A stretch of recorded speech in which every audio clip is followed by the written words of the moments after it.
And once again, welcome to today's episode of the Mental Health Hub. It's me again, Dr. Pamela. Very happy to be in this space to interact with you, to be able to share, to learn together, as it is our norm or our hope that we can be able to create a network of in the community of people that are really aware about mental health and therefore are able to intervene or even at least able to identify and reach out for purposes of the wellness of us as individuals and the people that we relate with. And I feel like today it's good to contextualize the issue of weather and climate in relation to mental health. On a daily basis, you'll hear a person saying, today the weather is good, today the weather is bad, there is climate change. At times people do not understand what this climate change is. The community experiences different weather in different seasons on different days. There is climate, what we are calling climate variability. We have what we are calling the climate change, which is a new phenomena that is being talked about globally, that nations have put in place measures to be able to mitigate against climate change. Therefore, when it comes to mental health in relation to climate change, of course, when we talk about climate change, we are looking at the observed weather of an area for well and documented for well over 30 years, so that then we can be able to say the climate has actually changed. And of course, today, if you talk to people, they will tell you this is not what it used to be. Our rains used to start at this time, but now it's like they'll start late or they finish fast. The temperatures were not this hot. Today, the temperatures are hot, or indeed used to experience floods, but now we are experiencing more floods. They are even getting more severe and frequent. Droughts are also a phenomena that is experienced, and they are getting severe and even more frequent, and of course affecting the way people live, the way people interact, and of course with that in a certain way affecting the mental health of individuals. So when we talk about climate change and also the effects thereof, there are many contributing factors like rapid industrialization. Today, people want to grow very fast and industrialize. To a great extent, this is contributing to climate change. The agricultural practices that we are practicing that are introducing even gases to the atmosphere. The level of deforestation or destroying of the forests that are actually a very important aspect of the ecosystem because they help balance gases in the atmosphere. Also the livestock, the transport sector, by the gases that we are introducing in a fast-growing industrialized community, such that there's a lot of pollution that is happening. All these things are contributing to climate change. And what are these then, the after effects or what we experience? Rising temperatures, rising sea surface levels, so that in places where at the coastal regions, in the rivers, you find that the rising waters are causing floods, or they are overflowing to areas that people have been farming, where people have been living. All these are effect. The unpredictability also of weather patterns. It's an effect, whereby as currently we can say that it's supposed to be a rainfall season, but you find in areas that rains maybe used to start at the 15th day of the month of March. The forecasters will tell you, no, according to our models, we have run our models and we realize that the onsets for the rainfall in this region will be in the first week of April or even the second week of April. That is a change that has been observed.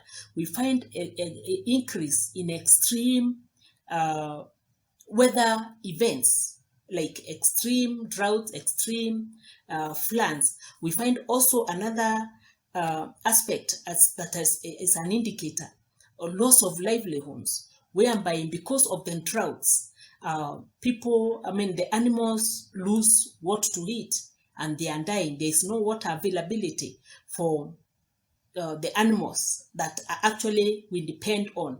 So we find that in a community, and especially an agri-based community where agriculture is the main source of livelihood, you find that these extreme weather events are actually causing destruction of livelihoods for families, whereby you find a farmer who has been expecting to harvest.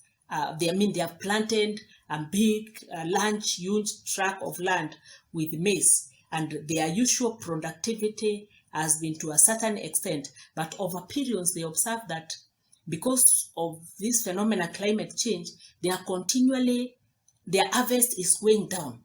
There are diseases that are attacking, pests that are attacking their crop, so that their produce is affected over and over.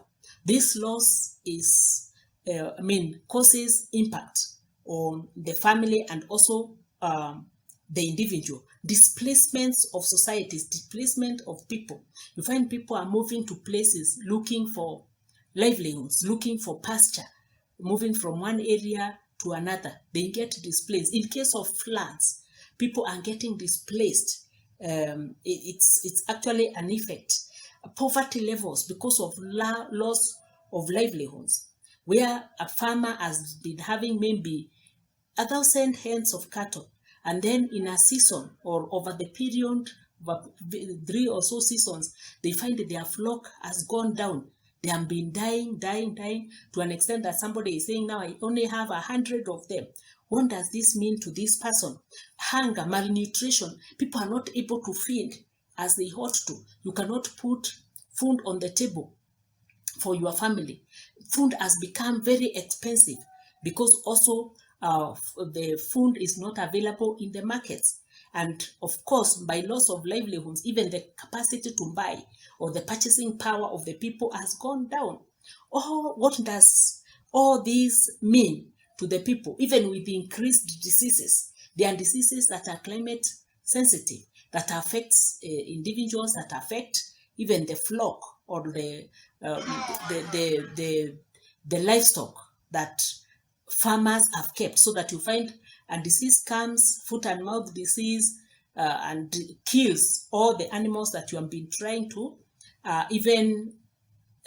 keep as an investment, so that you can be as a pastoralist, you can be able to sell your cows and buy maize and maybe pay school fees or maybe take care of insurance in terms of medication. These losses, at the end of the day, you find that the person who gets these effects becomes hopeless. You feel that you have lost because of the loss of your property. Because in fact, you find that there are people who are dying. There are in some situations where you hear people have died because of hunger. Somebody have gone over many days without food, to an extent that we lose even the elderly, the sick, the children, because of malnutrition. These are effects of climate change. Then what does this mean to the mental health of this person? In a family like this, where you look at your flock getting to die, where you look at the crop that you are expecting to fund maybe education, to fund treatment, to ensure that you are running your projects, they are destroyed. People get hungry. People get bitter. People feel hopeless. People feel frustrated.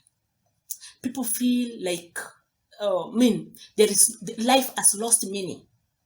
With this occurring over and over again, it actually can affect the mental status of that individual, or even the mental status of the individual, especially the one who is impacted, and even the mental status of the community, because of these losses, you find there are inter-tribal conflicts, inter-community conflicts. There are conflicts even with livelihood, wildlife.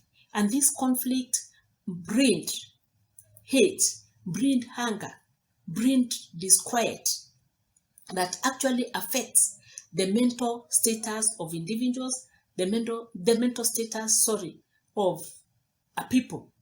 And therefore, we cannot really say that it doesn't matter what is happening. It is important that we contextualize this and tell ourselves the interventions to mitigate against climate change are very, very important. Because besides affecting us physically, that we are feeling, we are experiencing high temperatures, we are experiencing extreme droughts, we are experiencing floods, it's also affecting our mental status and therefore increasing the burden of disease, not only to family, but also to the nations and to the community. And therefore we need to be able to look at this from a bigger picture and tell ourselves that we have a responsibility to manage our environment well. We have a responsibility to restore our forests. We have a responsibility to restore our forest cover. We have a responsibility as a people, as a community, to be able to reduce pollution.